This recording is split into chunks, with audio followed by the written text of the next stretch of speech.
Hey, fellas, I'm Tom, and I've got a story that'll hit you right in the gut. I'm Fiancé. A guy who spent 30 years building a business from nothing, only to have my best friend, my brother, or so I thought, steal it right out from under me. But this isn't just about betrayal. It's about how I picked myself up, dusted off the dirt, and built something even better. Stick around to hear how I turned the worst day of my life into my greatest comeback. Hit that like button if you've ever been stabbed in the back by someone you trusted. And let's get into it. I met Rick back in high school. We were two scrawny kids from a small town in Ohio, dreaming big, while we worked odd jobs to afford our first cars. I was the planner, the guy with the ideas, always sketching out ways to make a buck. Rick was the charmer, the one who could talk anyone into anything. We were a perfect team. After graduation, we both skipped college and started a small landscaping business. I designed the layouts, handled the books, and make sure we stayed on track. Rick would sweet-talk clients, close deals, and keep the crew laughing. We called it Greenhaven Landscaping, and 45 years, we built it into something we were damn proud of. By 2015, we had 50 employees, a fleet of trucks, and contracts with some of the biggest estates in the county. We weren't just partners. We were family, or so I thought. Rick and I shared everything. He was the best man at my wedding to my high school sweetheart, Linda. I was there when his daughter, Emily, was born. We'd spend weekends fishing at the lake, cracking open beers and talking about the future. I trusted him with my life. So when he came to me in 2018 and said he wanted to take on more responsibility in the business, I didn't think twice. You've always been the brains, Tom, he said. Let me handle the day-to-day stuff so you can focus on the big picture. I agreed. I handed over the operations, scheduling, payroll, client meetings, while I focused on expanding into commercial properties. It felt like a natural step. I had no idea he was setting me up. It started small. I'd noticed little discrepancies in the books, missing invoices, payments that didn't add up. I'd ask Rick about it, and he'd laugh it off. Just a mix-up. He'd say, I'll get it sorted. I trusted him, so I let it go. But over the next year, things got worse. Clients started calling me, saying they hadn't seen Rick in weeks, that their projects were behind schedule. Our biggest client, a property developer named Harrison, threatened to pull a $200 sudden contract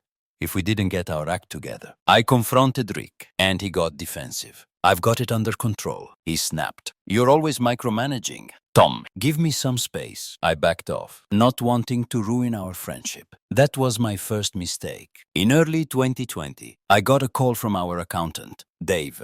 Tom, we've got a problem, he said, his voice tight. There's $150 aren't missing from the business account. I felt my stomach drop. What do you mean, missing? I asked. Dave explained that the money had been siphoned out over the last 6 months. Small transfers at first, then bigger ones, all routed to an account I didn't recognize. I drove straight to the office, my hands shaking on the wheel. Rick was there, sitting at his desk like nothing was wrong. We need to talk, I said, slamming the door behind me. I showed him the bank statements Dave had sent me. What the hell is this? Rick didn't even flinch. He leaned back in his chair, crossed his arms, and smirked. I was wondering when you'd figure it out, he said. My blood ran cold. Figure what out? I asked. He stood up, walked over to the window, and looked out at the lot where our trucks were parked. I'm taking the business, Tom, he said, his voice calm, as if he were talking about the weather. I've been setting up my own company on the side, Greenhaven too,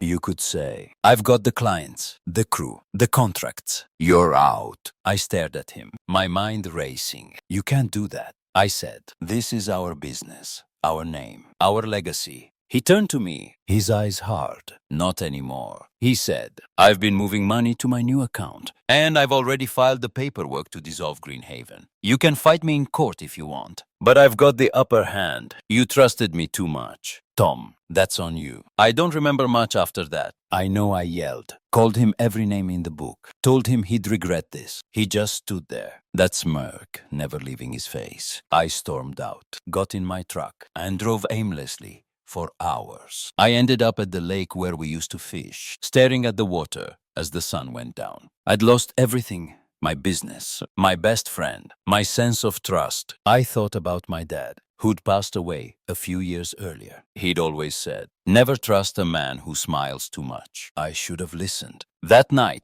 I went home and told Linda everything. She held me while I broke down, something I hadn't done since my dad's funeral. "We'll get through this," she said. "You're stronger than he is." I wanted to believe her, but I felt like a failure. The next day, I called a lawyer, but the news wasn't good. Rick had covered his tracks well, transferred assets, poached clients, even convinced half our crew to jump ship. A legal battle would take years and cost more than I had. I was out of options, or so I thought. Now, fellas, if you've ever been betrayed by someone you take a bullet for, drop a comment below. Just say I've been there. I'll read everyone and reply. Keep listening, because I'm gonna tell you how I turned this betrayal into the best thing that ever happened to me. For the next few months, I was a wreck. I'd wake up every morning with a pit in my stomach, replaying Rick's smirk, his words. "You trusted me too much. Tom, that's on you." I'd drive by the old Greenhaven office, now rebranded with Rick's new logo, and see my former crew working for him. Clients I'd known for decades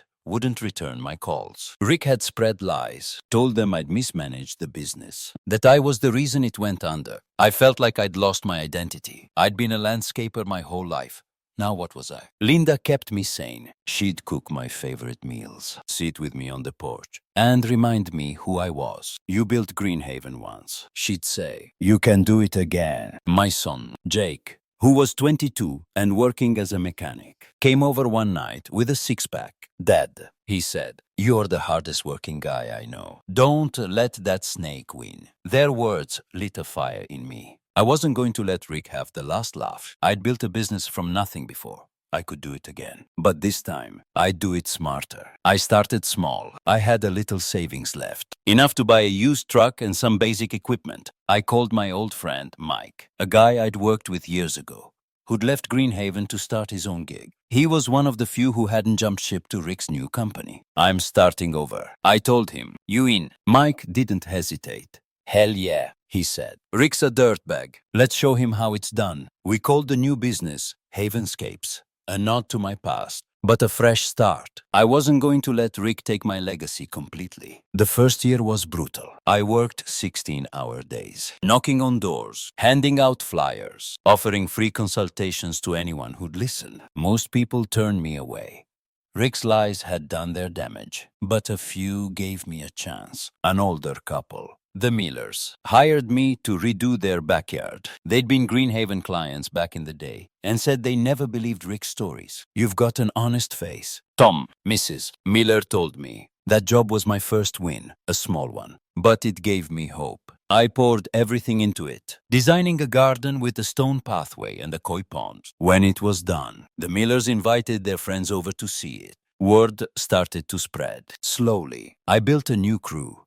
Guys who'd left Rick's company after he started cutting corners to save money. They told me he was overcharging clients, delivering shoddy work, and treating the team like dirt. He's running it into the ground. One of them said. I didn't gloat.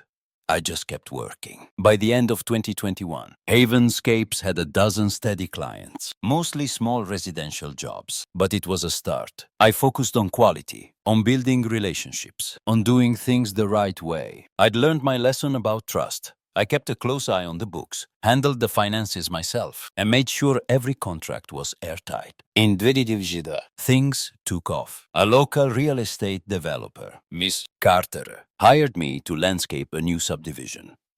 30 homes, a $300 usually contract. She'd heard about me through the Millers and said she liked my work ethic. "I don't trust hotshots like your old partner," she told me. "I want someone who shows up and gets the job done." That job put Havenscapes on the map. I hired more guys, bought new equipment, and started bidding on bigger projects. By 2023, we were doing commercial work, office parks, shopping centers, even a golf course. Havenscapes was bigger than Greenhaven ever was, and I did it without Rick. Then came the day I'd been waiting for. In early 2024, I got a call from Harrison, the property developer who'd threatened to pull his contract back in 2019. "Tom," he said, "I owe you an apology. I should have known Rick was full of it. He botched a job for me last year.